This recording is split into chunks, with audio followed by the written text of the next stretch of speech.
Il y a un Américain, Christopher Pelkey, qui a été tué par un autre Américain en 2021. Et bien le jour de l'audience, le mort est apparu en vidéo pour envoyer un message à son tueur. Hello.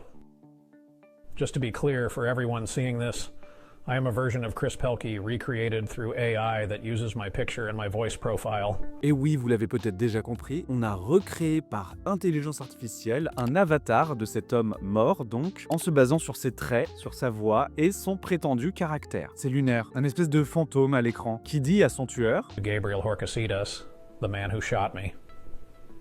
It is a shame we encountered each other that day in those circumstances. In another life, we probably could have been friends.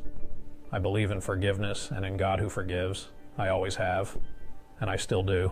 Ce qui touche énormément le juge, qui a dit, après avoir vu la vidéo, « J'adore cette IA, merci. J'ai trouvé que c'était authentique, que le pardon accordé reflète parfaitement le personnage dont j'ai entendu parler aujourd'hui. » Et je crois que c'est là tout le problème qui me dérange. Parce que derrière ce projet, on trouve la sœur du mort, qui dit souhaiter apporter à cette audience une autre dimension, afin d'apporter une pierre au processus de guérison. Elle dit que l'intervention de son frère mort et les mots choisis ont permis à la famille de mieux faire son deuil. Soit, mais faire intervenir un mort à un procès, ça n'est pas anodin. Anne Scott Timmer, la responsable de la Cour suprême de l'Arizona, a estimé que l'IA avait un grand potentiel pour aider ceux qui n'ont pas de connaissances juridiques. C'est logique. Mais elle a aussi ajouté quelque chose d'intéressant. L'IA peut aussi entraver, voire bouleverser la justice si elle est utilisée de façon inappropriée. Dans cette optique, le tribunal a formé un comité sur l'IA pour examiner son utilisation et formuler des recommandations sur la meilleure façon de l'utiliser. Ceux qui utilisent l'IA, y compris les tribunaux, sont responsables de son exactitude. Parce qu'il peut se passer deux choses problématiques dans cette histoire. 1. L'IA qu'on voit à l'écran peut altérer légèrement la réalité et raconter quelque chose comme si c'était un vrai témoin qui avait vu la scène, alors qu'en fait c'est une interprétation a posteriori. Et les faits cités par l'IA doivent être exacts, autant qu'un vrai humain. Alors qu'aujourd'hui, on aurait peut-être plus de complaisance avec les mots d'une IA. La sœur du mort, qui a généré l'IA donc, est sûrement de bonne volonté, mais elle n'a fait que générer un texte qui est probablement ce qu'aurait dit son frère mort. Elle lui a pas demandé son consentement, et si c'est faux, qu'est-ce qu'on accuse? Et enfin, la dernière chose, évidemment, ça ramène un côté absolument émotionnel et pathos dans une audience. De voir le personnage à l'image, souriant, en train de dire « je pardonne à mon agresseur », ça peut toucher le juge, toucher les jurés, altérer le jugement. Et ça, c'est de la manipulation dans le mauvais sens, à mon sens. À mon avis, pas à mon sens.